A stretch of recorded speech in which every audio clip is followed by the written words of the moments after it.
يشهد العالم المعاصر تطورات مختلفة في شتى المجالات، مما يتطلب البقاء على صلة بهذه التحولات اليومية. لأجل ذلك برزت في الآونة الأخيرة تكنولوجيات جديدة، من بينها تكنولوجيات الإعلام والاتصال، حيث أصبح العالم كقرية صغيرة بفعل انتشار هذه التكنولوجيات التي أسقطت كل العراقيل، وهذا بعد نجاحها في تذليل كل العقبات.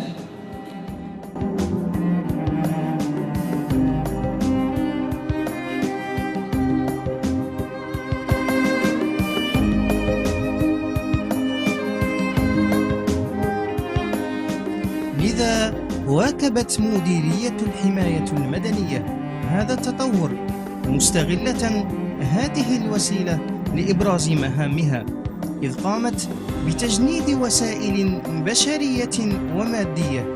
تجلى هذا في إنشاء خلية أعلام المتواجدة على مستوى مقر المديرية لولاية سيدي بالعباس.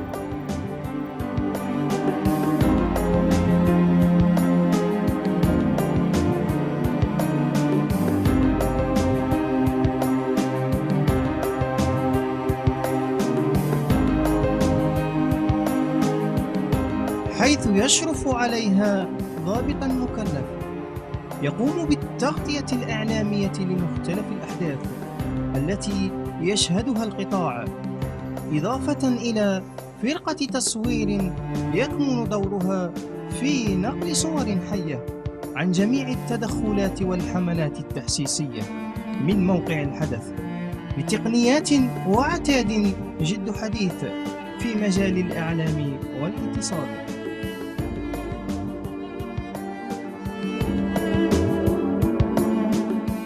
إذا يحضر معنا السيد قادة وارث، ملازم الأول ومكلف بالإعلام والاتصال على مستوى مديرية الحماية المدنية بولاية سيدي بالعباس. تحيي الإذاعة عموما اليوم العالمي للإذاعة المصادف 13 فبراير 2016، وكانت منظمة اليونسكو قد اختارت هذه السنة شعار الإذاعة في الحالات الاستعجالية وفي الكوارث الطبيعية احتفالا بهذه المناسبة. إذاعة الجزائر من سيدي بالعباس سطرت برنامجا ثريا لإحياء هذه التظاهرات بتخصيص برامج وحصص وفقرات لإثراء هذا المحور الهام جدا. الأكيد أن الإذاعة الجزائرية وإذاعة الجزائر من سيدي بالعباس ترافق مختلف الأحداث المتعلقة بالكوارث الطبيعية والحالات الاستعجالية. الحماية المدنية كجهاز له دور فعال في مثل هذه الحالات الاستعجالية والكوارث الطبيعية كما قلت أثناء التدخل ونجدة المواطنين وإسعاف المواطنين من خلال تدخلات فرقها ووحداتها. أبرز دليل على ذلك وهو الفيضانات التي كانت قد شهدتها ولاية سيدي بالعباس في سنوات ماضية، وأثبت الجهاز بمختلف وحداته وأفراده على ضمان التدخل وإسعاف المواطنين.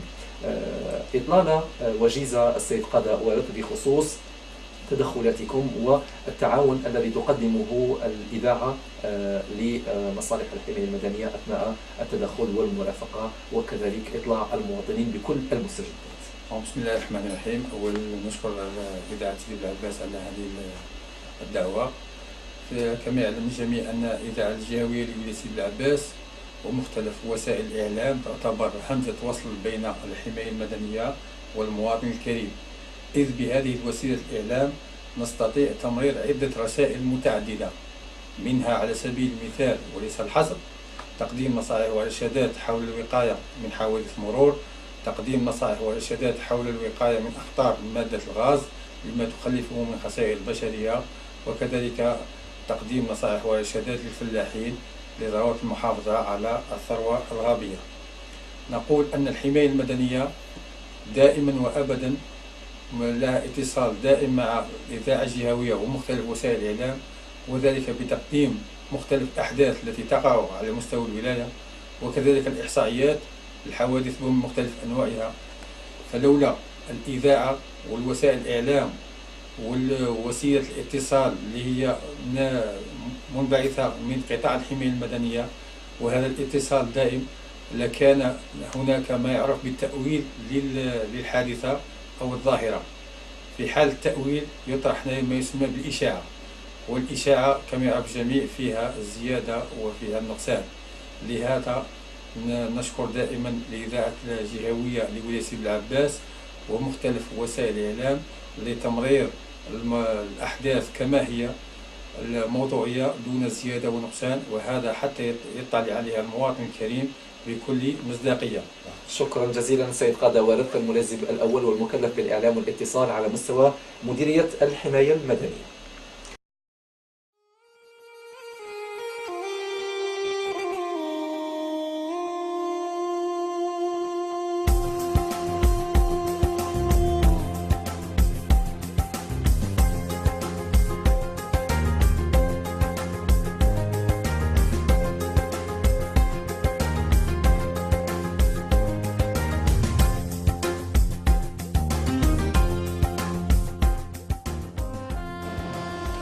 إضافة إلى هذا تم فتح موقع تواصل اجتماعي تفتح من خلاله أبواب الحماية المدنية أمام مختلف شرائح المجتمع لإبراز جميع التطورات التي يشهدها قطاعنا.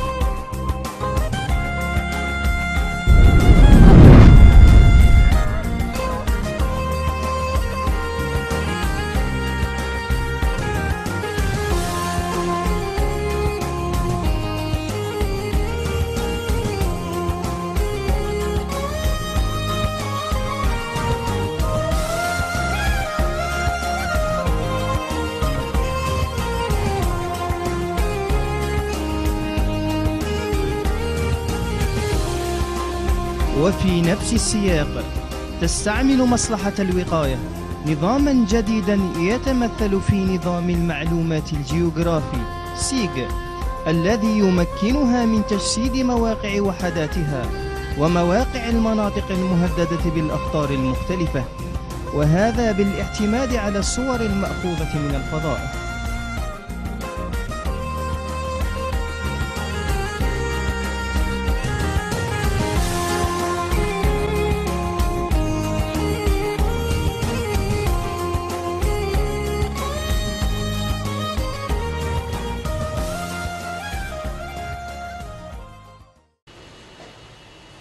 Merci. J'en profite de cette opportunité pour vous donner des éclaircissements concernant les nouvelles technologies de l'information. Donc, on essaie de parler de la protection civile. Et les nouvelles technologies de l'information, c'est évoqué aussi d'actualité puisque les médias ont acquis une telle importance dans notre société qu'il est aujourd'hui difficile d'imaginer notre vie professionnelle sans cette autoroute de l'information. Mon intervention sera axée sur les nouvelles technologies de l'information. C'est évoqué un sujet d'actualité puisque les médias ont acquis une telle importance dans notre société qu'il est aujourd'hui difficile. Initialement, je veux vous dire que la journée mondiale de la protection civile est instituée par décision de l'Assemblée générale de l'AFPC en 1990 et célébrée le 1er mars de chaque année. En fait, cette journée commémore l'entrée en vigueur en 1972 de la constitution de l'ONPC en tant qu'organisation intergouvernementale et essentiellement des objectifs. Attirer l'attention du public sur l'importance de la protection civile et les sensibiliser aux mesures de préparation, de prévention et d'autoprotection face aux accidents et catastrophes.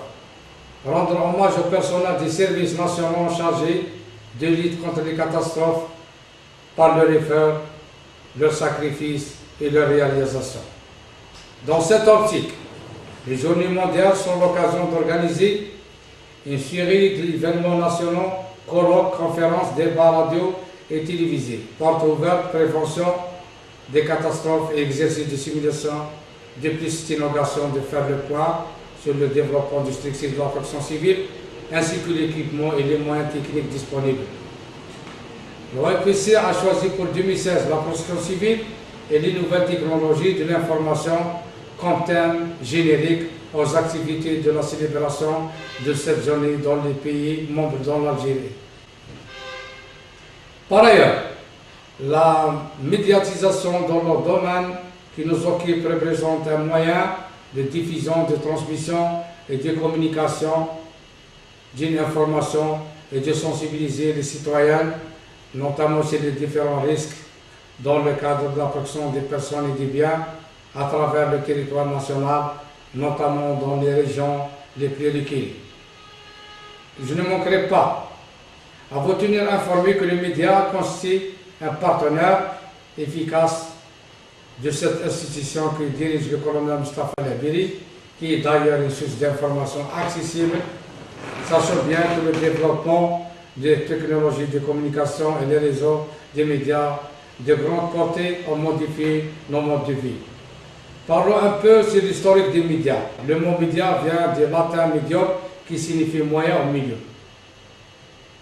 Au cours du XXe siècle, les individus recevaient des informations par le bouche à oreille et par le biais de lettres, la radio et la télévision, ou les éditeurs de journaux et de livres, les médias de masse.